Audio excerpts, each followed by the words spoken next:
Hi collectors, welcome back to my channel. Here is it, the most anticipated Buzzworthy Studio Series Optimus Prime from Transformers Rise of the Beast movie. This figure currently selling like a hot cake here locally. The figure already sold out in most of the store here. Some seller here even selling this figure in leader class price tag. Luckily, I managed to get this in normal retail price without discount. Is this figure really that good until buyer willing to pay the leader class price tag on this figure? Let us find out together. This is Buzzworthy Bumblebee Ss102 Optimus Prime. Large open window at the front of the box without any plastic cover. Movie's logo at the top. Nothing interesting at the bottom of the box. Nice artwork of different character from the movie at the side of the box, as well as the Bumblebee. Artwork of our Optimus Prime at another side of the box. This figure comes with a backdrop as usual. We need 34 steps to transform from robot mode to truck mode. To me, the head looks a bit too small. Maybe it's because the smokestack here is too big. However, this is a very high details head scope. The mask is full of these segment line details, and the mechanical details on the forehead is also nicely sculpted out. The glossy silver paint apps on the head sculpt looks good. The helmet here also full of these surface details, but we don't have any paint apps on it. The parts here is painted in glossy silver, top here without any paint apps. Winch here is in this translucent black plastic, black paint apps on the wiper. The chest here able to open, but without any metric inside. The apps is full of these mechanical details to compromise the transformation. The center here is higher compared with the side, and it's also not painted, while we have nice metallic black painted here.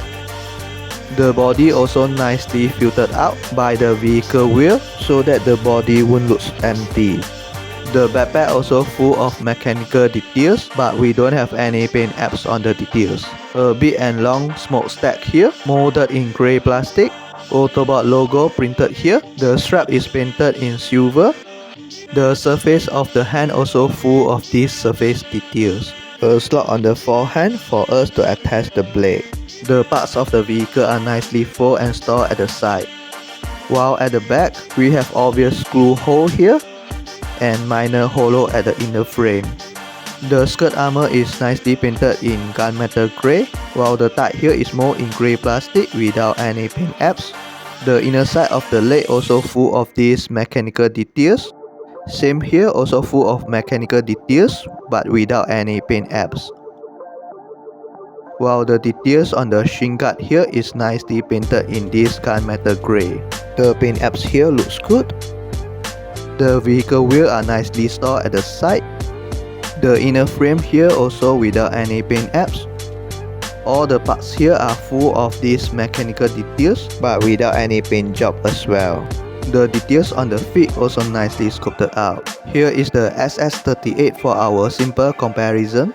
As you can see, the design on the torso is different. Even the mechanical details on the inner frame at the abs area looks quite different. The pattern and the design on the hand also looks different. Initially, I thought they will reuse the parts on the leg, but nope.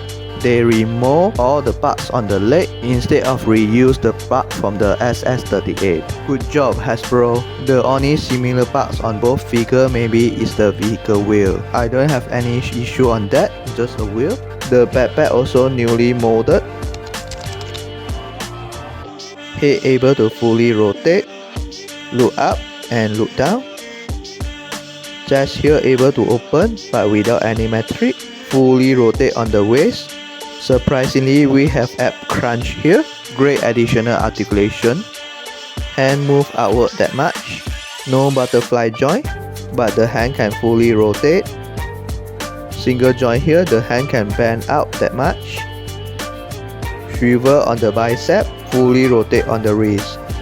Skirt armor can hinge outward, the leg can split outward that much. Forward kick above 90 degree and slightly kick backward. Single joint here, the knee able to bend 90 degree. Slightly swivel on the thigh. No articulation on the shin. Hinge joint on the feet can pivot inward and outward. Ball joint at the bottom, also the feet able to fully rotate. Here are all the weapons or accessories out from the packaging. A big sheet of instruction manual, a Studio Series backdrop, the graphic is the strip in the Peru, a blade, and the whole piece of the blade is painted in this gunmetal grey. You can let the Optimus Prime hold the blade, or you can store the blade inside the slot on the wrist. Either side on the wrist also have this slot, so you can store this blade at the either side as you wish, or you can insert the blade into the slot on the forehand. A cannon molded in this grey plastic without any paint apps. The details is good, but the cannon is a bit too small to me. To install the cannon, you need to fold and switch the hand. Now we have a pig on the wrist, just insert the cannon into the pig. Either side of the hand also have this pig, so you can attach the cannon at either side. You also can store the cannon on the backpack, just insert the pig into the slot on the backpack. Same for the blade, just store on the slot here. Our Optimus Prime is about 7-inch height. Studio Series Scourge, Studio Series Bumblebee, Battle Trap, SS38 Optimus Prime, YOLO Park Optimus Prime, YOLO Park Optimus Primer, YOLO Park Bumblebee, Studio Series Air Razor, ZD Toys Integrated Suit Spider-Man, McFarlane Joker, Marvel Legend Iron Man, Marvel Legend Moon Knight, Lightning Collection White Ranger, and our Master Grade Ss102 Gundam.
The windshield is in this translucent grey plastic, so the inner part is not so obvious. Supposedly we have a Autobot emblem here, but they didn't scope out the details on the Autobot emblem. The grille guard is more in this grey plastic without any paint apps. The truck looks good from the side, not much segment line here. The smokestack is more in this grey plastic without any paint apps, but they did paint up the hubcap in silver. We have a big hole here. Really hope they can find a way to cover the hole. I not really like the design on the parts here. It looks quite bad and weird. We have a pit on the blade, and we have a slot here at the inner side. so you can attach and store the blade at the back of the vehicle. Well, for the cannon, we have a pit here, a slot here. Just insert the pit into the slot. And the cannon also can nicely store at the back of the vehicle. Here is our Ss102 Optimus Prime in truck mode. Ss102 has a bigger truck head. I think our new Optimus Prime looks better. Ss102 truck head has a lot of segment line. The new one looks more clean. The design of the truck in both figures are totally different. I'm glad they removed all the parts for our new Optimus Prime. Ss102 also has a big hole at the back of the truck. Apart from that, I think the way they transform the shin guard at Ss102 looks better. The new one looks quite weird at the back of the truck. The truck is about 3-inch height. Studio Series Scourge, Studio Series Bumblebee, Studio Series Battle Trap, Ss102 Optimus Prime, Studio Series Ironhide, Air Razor, Jitor and Rat Trap, Studio Series Bumblebee, Marvel Legend Moon Knight, Lightning Collection White Ranger, Asia Piccolo, and our Master Grade RX-78 Gundam. Although the paint apps on this figure is not as good as the Yellow Part Optimus Prime, and the details also not 100% accurate as in the movie like Yellow Part's model kit, I still think this is a great figure. Unlike Yellow Part's Optimus Prime, this is transformable Transformer figure. The design can't 100% as accurate as in the movie because they need to compromise the transformation. The paint apps may not great, but the details and the sculpting work on this figure is awesome. It definitely will look gorgeous if you're able to paint out the details. The articulation on this figure is great. This figure even can abs crunch. Yes, I know it's not intended. The joint mainly is for transformation. As long as it can abs crunch, who really care whether it is intended or not? I also quite enjoy the transforming on this figure. The transforming step is quite similar as Ss102, but the designer did simplify some steps. My major complaint on this figure maybe is the size of the cannon. It looks too small for Voyager class figure. Apart from that, I believe this is a great Optimus Prime figure. I'm quite happy to add this in my collection. Thanks for watching. Hopefully you find this video informative. Please subscribe our channel if you like our video. Your support is priceless to us. As always, here we keep playing, keep building, and keep dreaming. Stay safe and see you in next video. Ciao!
Previous video we asked what is this figure? Rat Trap.